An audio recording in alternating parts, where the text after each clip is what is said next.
ইতিমধ্যে বাংলাদেশের ওপর ঘনীভূত হয়েছে গভীর নিম্নচাপ। এর ফলে কিন্তু গতকাল থেকে দক্ষিণবঙ্গে হালকা থেকে মাঝারি কোথাও কোথাও ভারী বৃষ্টি চলছে, সাথে থাকছে ঝোড়ো হাওয়া। এবং আজ সহ আগামী দিন দক্ষিণবঙ্গে কেমন কি বৃষ্টিপাত হতে পারে, কোথায় ভারী বৃষ্টি হওয়ার সম্ভাবনা রয়েছে, তার সমস্ত কিছু জানাবো আজকে ভিডিওর মাধ্যমে। তো দেখিয়ে দিয়ে এই নিম্নচাপের অবস্থান, যেটা দুপুরবেলা আজকে ঝাড়খণ্ডের কাছাকাছি সরে যাবে এবং যদি বেলা বাড়ার সাথে সাথে কিন্তু এই নিম্নচাপ আমাদের পশ্চিমবঙ্গের পশ্চিমের জেলার কাছাকাছি অবস্থান করবে। এর ফলে কিন্তু দক্ষিণবঙ্গে বেলা বাড়ার সাথে সাথে বৃষ্টিপাতের পরিমাণ স্বাভাবিকের থেকে কিছুটা পরিমাণ হলেও বাড়তে চলেছে। এবার যদি বলা হয় যে আজকে একটি মৌসুম ট্রাপ, যেটা কিন্তু পাঞ্জাব টু একদম সেন্ট্রাল বাংলাদেশ অর্থাৎ লো প্রেশার এরিয়া কাছাকাছি পর্যন্ত বিস্তৃত রয়েছে এবং টোটাল কিন্তু ভারতবর্ষের ওপর 5টি ঘূর্ণাবর্তের অবস্থান রয়েছে, যেটা কিন্তু ঝাড়খণ্ডের কাছাকাছি একটা ঘূর্ণাবর্ত রয়েছে। এবং যদি বলা হয় যে নর্থ ওয়েস্ট ইন্ডিয়ার কথা, তাহলে কিন্তু আইসোলেটেড হেভি রেনফল হতে পারে হিমাচল প্রদেশের কাছাকাছি 21 থেকে 26 তারিখ পর্যন্ত, সাথে উত্তরাখণ্ড রয়েছে, উত্তরপ্রদেশ, ইস্ট উত্তরপ্রদেশ সব জায়গাতে কিন্তু 24 তারিখ পর্যন্ত আইসোলেটেড হেভি রেনফল হওয়ার সম্ভাবনা রয়েছে।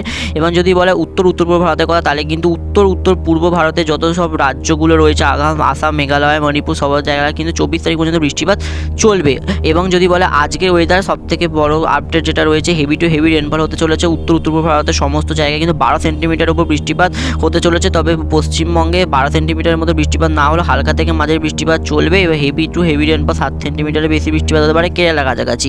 এবার যদি বলা হচ্ছে এই নিম্নচাপের জেরে কোথায় ভারী বৃষ্টি সব থেকে হতে পারে, তো ভারী বৃষ্টি হওয়ার সম্ভাবনা কিন্তু আগেই বলেছিলাম উত্তর পূর্ব ভারতে হওয়ার বেশি সম্ভাবনা রয়েছে। দক্ষিণবঙ্গে ভারী বৃষ্টি বিক্ষিপ্ত হতে পারে, কোথাও কোথাও হালকা মাঝারি বৃষ্টিপাত হতে পারে, বজ্রবিদ্যুৎ সহ বৃষ্টিপাত হতে পারে। পশ্চিমের জেলাতে বৃষ্টিপাত একটু বাড়তে পারে, তার কারণ হচ্ছে নিম্নচাপটা কিন্তু পশ্চিম দিকে যত সময় যাবে সরতে থাকবে। এবার যদি বলা হয় হচ্ছে সাগরে যাওয়ার যে সম্ভাবনা ছিল, অর্থাৎ সাগরে যে নিষেধাজ্ঞা জারি করা হয়েছিল নিম্নচাপের জেরে, সেটা কিন্তু এখন আর নেই। এবার যদি বলা হয় জেলাভিত্তিক কোথায় কোথায় ভারী বৃষ্টিপাত হতে পারে, তো বলে দিই জামশেদপুরের কাছাকাছি বৃষ্টিপাত হওয়ার সম্ভাবনা রয়েছে, ধানবাদ, কলকাতা, রাজশাহী এবং উড়িষ্যার কিছু উপকূলে বৃষ্টিপাত হওয়ার সম্ভাবনা রয়েছে। এবং নেক্সট 5 দিনে কিন্তু দক্ষিণবঙ্গে বৃষ্টির পরিমাণ যথেষ্টই বাড়বে।